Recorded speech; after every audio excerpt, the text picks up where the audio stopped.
Once upon a time, far above the clouds, in the wide night sky, there lived a tiny star. She twinkled and sparkled with all the other stars, yet she was always very sad. Why, you ask? Well, let me tell you. This little star was very small and shy. Her name was Lila, and her light was softer than all the other stars around her. Every night, the stars would gather together and they'd all sparkle and shine and play. They had so much fun, but Lila would often whisper, "Oh, my light is too small. Nobody ever sees me. Nobody ever notices me. I wish I could do something important. I wish someone would notice me." One evening, the glowing moon, who lived high up in the sky like the stars, heard her sad whispers. "Oh, little Lila," the moon said gently, "every light has a purpose. Don't you worry your pretty little head. Just wait and see." But Lila just shook her tiny star body and sadly said, "I don't want to wait. I want to do something important right now."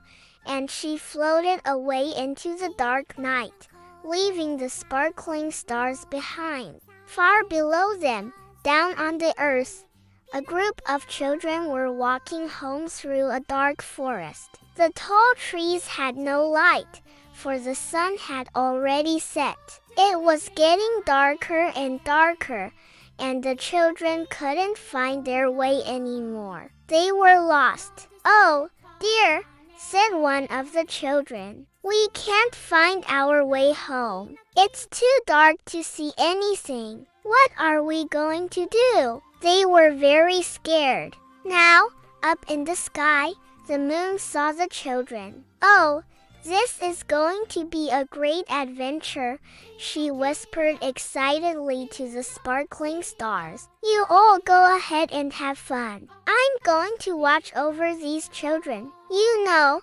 sometimes being the moon is just so much fun."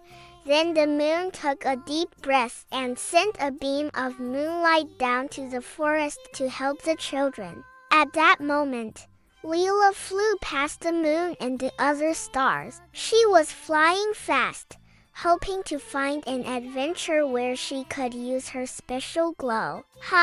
She thought, what if I tried helping those children? Lila flew down to the ground and landed on a tree branch. Carefully, she focused all her glow and sent a soft, gentle ray of light toward the children. "Hey, look!" one of the children cried out. "That little star is shining just for us. Maybe she can help us find our way home." The other children nodded. Their faces went from scary to happy in a moment. "Thank you, little star," they said. Then, step by step, Lila's soft light showed them the way out of the dark forest. She flew slowly with them, making sure they could see exactly which path to take. At first, the light from the little star was weak and shaky, but the children kept thanking her and telling her how wonderful and helpful she was. And slowly, Lila gained more courage. When her light grew stronger, the children walked faster and soon they saw the lights of their village in the distance. "Hooray!"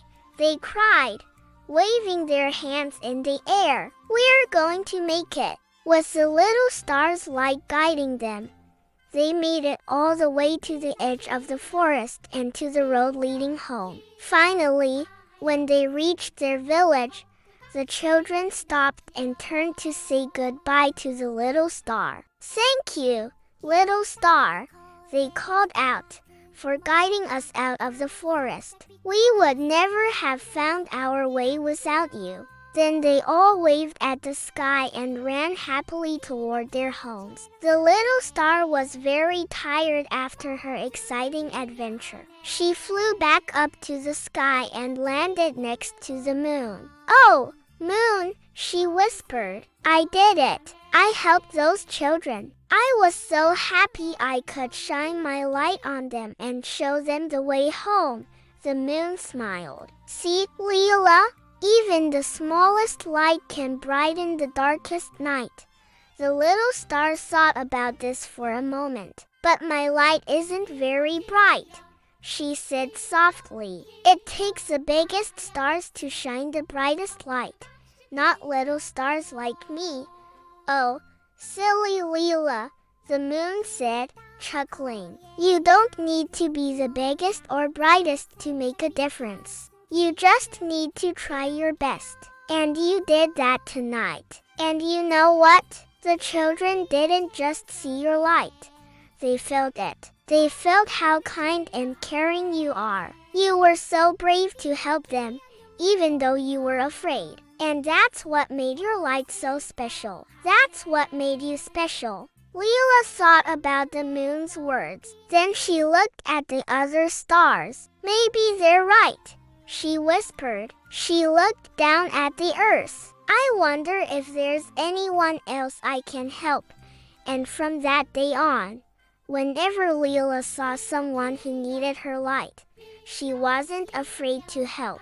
She knew that even the smallest light can make a big difference in the world. And that's why Lila was never sad and lonely again. In fact, she was always happy to be a helpful little star, knowing that she could make a difference in someone's life. The end. If you enjoyed this story, please give it a thumbs up and share it with your friends. And if you haven't already, please subscribe to our channel for more wonderful stories. Thank you for watching and we'll see you next time.